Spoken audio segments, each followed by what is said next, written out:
Hai, Assalamualaikum, aku Hafiz dan hari ni aku nak buat satu benda yang aku tak pernah buat sebelum ni, iaitu aku nak mereview sebuah buku. Jadi buku ni aku baru baca ni dan inilah bukunya, iaitu Merasa Pintar Bodoh Saja Tak Punya. Buku ni adalah tulisan Allahyarham Rusdi Matari, penulis daripada Indonesia. Jadi, apa yang menarik tentang buku ni aku akan ceritakan sedikit dalam video ni. Buku ni berlatar belakangkan masyarakat di Indonesia, iaitu di sebuah perkampungan Madura. Dan latar masa yang digunakan adalah pada bulan Ramadan pada 2 tahun yang berbeza, di mana penulis membahagikan buku ni kepada Ramadan pertama dan Ramadan kedua menunjukkan tahun yang berbeza. Watak utama di dalam buku ini, siapakah dia? Inilah yang di dalam gambar ini digambarkan sebagai watak utama tersebut. Watak utama dalam cerita ini bernama Cak Dlahom. Cak Dlahom ni penulis gambarkan dia sebagai seorang yang senteng, ataupun bahasa Melayu dipanggil sebagai orang yang gila. Namun, yang menariknya, dalam kegilaannya, segala tingkah laku dan juga kata-kata dia membuatkan kesedaran kepada penduduk di kampung tersebut. Di samping Cak Dlahom, ada juga beberapa watak lain, antaranya Mat Piti, Romlah, Pak Lurah, Isteri Gunali dan lain-lain. Jadi, apakah tema cerita ini? Tema dia bagi aku sangatlah menarik dan lain daripada yang lain. Kerana buku ini sebenarnya adalah buku berunsur agama ataupun Islamik. Namun, tema dia adalah Islamic komedi. Pertama kali aku jumpa buku sebegini, di mana dia menceritakan tentang Islam, namun dalam keadaan yang ada unsur-unsur komedi yang membuatkan aku baca tak kering gusi. Dalam buku ni, penulis memasukkan unsur-unsur kritikan sosial kepada penduduk di Madura itu dan penduduk Islam Indonesia khususnya. Namun bagi aku pembaca, aku juga rasa benda ni sangat sinonim dengan situasi yang kita hadapi di Malaysia. Jadi ini adalah satu naskah yang aku rasa aku dan korang kena baca. Kenapa? Pertama sekali, buku ni, cerita kisah-kisah di dalam ini disusun mengikut aktiviti seharian mereka. Di dalam buku ni terdapat banyak momen-momen ataupun kisah-kisah dan juga kata-kata yang membuatkan aku rasa sangatlah padu dan terkesan dalam hati. Antara kisah yang aku suka dalam buku ni adalah kisah di mana Cak Dlahom ingin bersedekah. Sedekah dia bukan biasa-biasa. Ni aku nak cerita sikit. Jadi satu hari, sewaktu jemaah di masjid telah menunaikan solat sunat tarawih, seluruh penduduk kampung ni kecoh apabila diorang nampak Cak Dlahom ni berbogil di luar masjid sambil baring di tengah jalan. Jadi apakah sebenarnya yang dilakukan oleh Cak Dlahom? Aku waktu baca tu pun macam tertanya-tanya, apa benda yang dia buat ni sebenarnya. Jadi orang kampung pun berkumpul dan ramailah yang marah sebab dia bogil depan masjid. Ada juga yang kata yang dia ni makin gila dan lain-lain.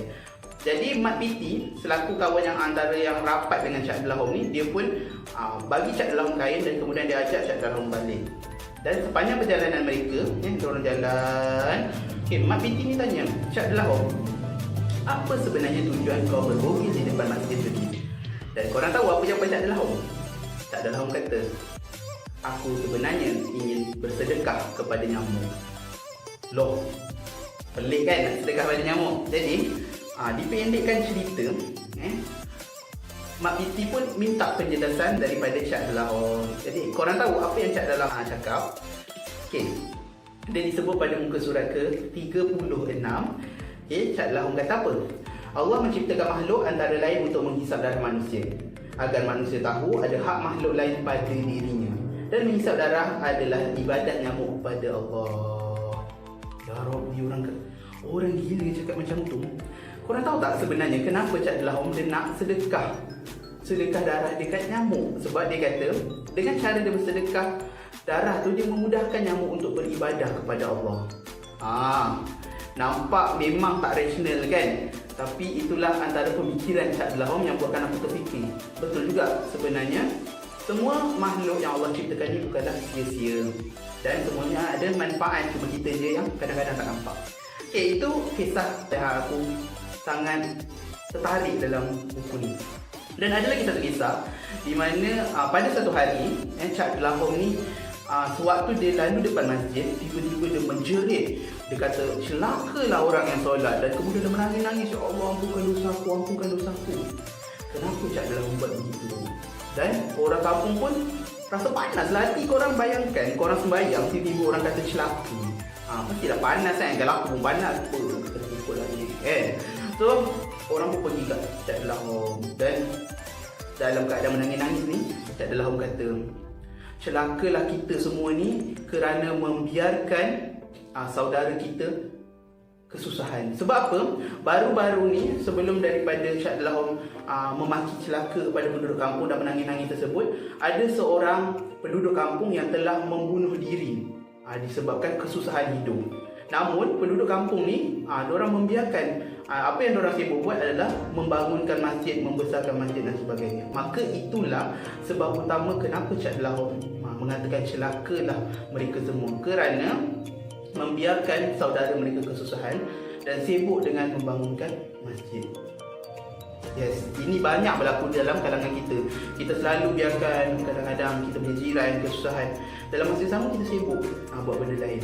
Ya, Cak Abdullah cakap, tak salah kita nak membangunkan masjid, nak memperbesarkan masjid, nak mengimarahkan masjid. Namun yang salah dia adalah kita membiarkan saudara mara kita kesusahan sehingga dia membunuh diri. Itu adalah kesalahan yang patut ditanggung oleh semua penduduk kampung. Aku baca, aku rasa macam, ya Allah, betul juga kan. Kita selalu terlepas banyak benda-benda ni. Jadi itulah dia dua cerita yang aku rasa menarik. Dan banyak lagi sebenarnya cerita dalam buku ni yang sangat menarik. Kalau korang tengok, buku ni banyak aku tanda.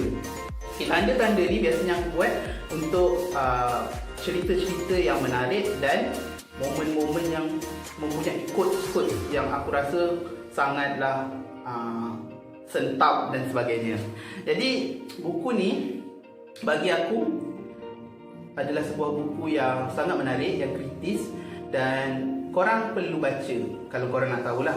Walaupun buku ni ditulis dalam bahasa Indonesia dan kadang-kadang ada juga terselit istilah-istilah Jawa, namun bahasa yang digunakan oleh penulis adalah sangat mudah untuk difahami kita, khususnya orang Malaysia.